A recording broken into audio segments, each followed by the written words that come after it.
Всем привет! Сегодня готовлю очень вкусный десерт из детства, но немного в моем варианте.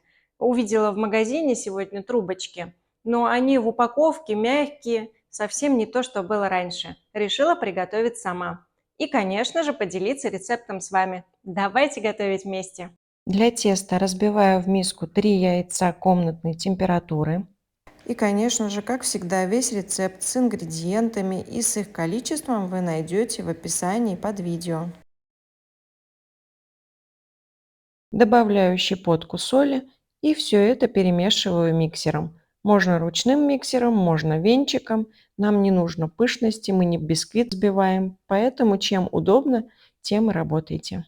Буквально через несколько секунд яйца смешались, добавляю к ним сахар в 2-3 приема, чтобы он получше растворился. После того, как яйца с сахаром хорошо смешались, добавляю к ним немного ванилина. Конечно же, можно добавить экстракт ванили или ванильную эссенцию, или ванильную пасту, то, что у вас есть. Масло я подтопила в микроволновке, можно просто заранее достать из холодильника, чтобы оно приняло комнатную температуру. Отправляю его в дежу миксера и все это опять перемешиваю. После того, как все соединилось, добавляю сюда понемногу муку, тоже в несколько приемов, чтобы видеть консистенцию теста. Тесто готово, оно не должно быть густым, вот такой консистенции. И разогреваем вафельницу. После того, как вафельница хорошо разогрелась, я обязательно ее сначала перед первой выкладкой теста смазываю растительным маслом без запаха. Хорошенько смазываю обе панели и даю разогреться еще несколько секунд. Теперь все готово к работе, и я выкладываю тесто на вафельницу. На одну вафлю уходит примерно 1 столовая ложка теста. На приготовление одной вафли уходит примерно 2 минуты, но это зависит от вашей вафельницы и от того, насколько зажаристые вафли вы хотите получить. Я их не сильно зажариваю до хорошего румяного цвета. Потом быстренько достаю из вафельницы. Горячо, надо с этим аккуратно работать, но очень быстро. И сразу вот при помощи такой палочки скручиваю трубочку. Как только вафли остывают, скрутить их уже невозможно, поэтому действовать надо очень быстро. И еще я заметила, чем сильнее зажаривается вафля, тем сложнее ее скрутить, потому что пальцем очень горячо.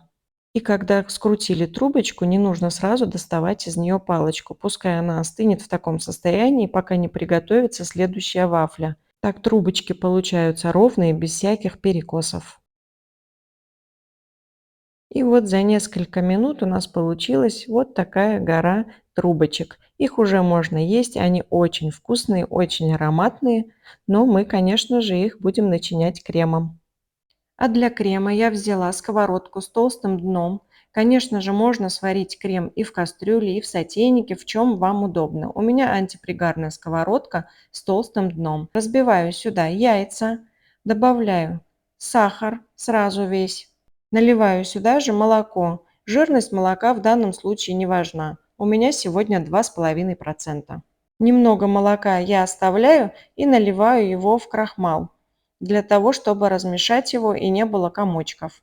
Крахмал у меня, конечно же, кукурузный. Если нет кукурузного крахмала, лучше заменить его на муку, но не на картофельный крахмал. И отправляю сюда же в сковородку полбанки вареного сгущенного молока. Все это перемешиваю и отправляю на плиту. У меня сгущенка очень густая, поэтому вот такие комочки, но потихоньку они расходятся. Теперь я добавляю наше молоко с крахмалом и варю до полного загустения. Если же в вашем креме все-таки образовались комочки, можете протереть его через сито или пробить блендером. Варю непрерывно помешивая на медленном огне, так чтобы к дну ничего не прилипло. И, конечно же, чтобы не образовались комочки. Кипятить крем не надо. Когда он загустел, в конце варки добавляю к нему ванилин, все тщательно перемешиваю и выключаю плиту. После этого добавляю кусочек масла. Опять все перемешиваю до полного растворения масла, перекладываю в стеклянную посуду, накрываю пленкой в контакт, чтобы крем сверху не заветрился, и отправляю в холодильник до полного остывания и охлаждения. А я за это время приготовлю масляную часть крема. Для этого сливочное масло надо хорошенечко взбить до бела и по одной ложечке добавить вареную сгущенку, чтобы масса стала однородной и воздушной. Вот такой. По желанию можете добавить в крем ароматизатор какой-нибудь или пару ложек коньяка или ликера, что вам нравится. Я этот крем тоже отправляю в холодильник, чтобы оба крема были одной температуры и при смешивании крем не расслоился. Для того, чтобы добавить изюминку трубочкам, раздроблю немного соленых фисташек. После охлаждения оба крема достала из холодильника. Сливочный крем, как вы заметили, я никуда не перекладывала, оставила в этой же чаше миксера. И теперь потихоньку буду добавлять к нему заварной крем и смешивать на небольшой скорости. Конечно, лучше начинать приготовление трубочек с крема. И такой красивый, воздушный, ароматный крем получился. И осталось начинить наши трубочки. Я вот в мешок переложила крем, как и сказала. И все.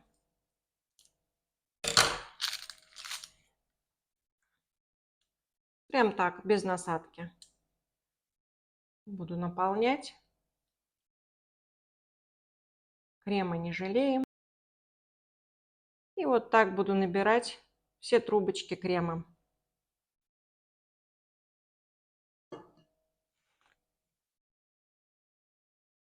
Запах знакомый с детства от трубочек идет. И я же приготовила фисташки, нарубила. На краюшке я прям вот так. А можно прям вот так макать. Раз, раз. И вот так хочу.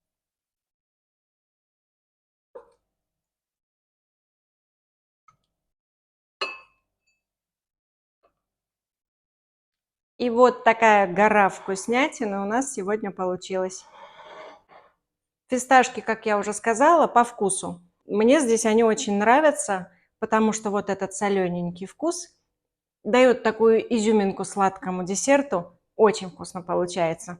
Если не любите фисташки, можете грецкие орехи добавить, но с фисташками очень оригинально. Я хотела сказать всем большое спасибо за подписку, кто подписался. Кто не подписался, подписывайтесь, ставьте лайки, пишите комментарии. Будьте добрее, будьте счастливы. Пока-пока.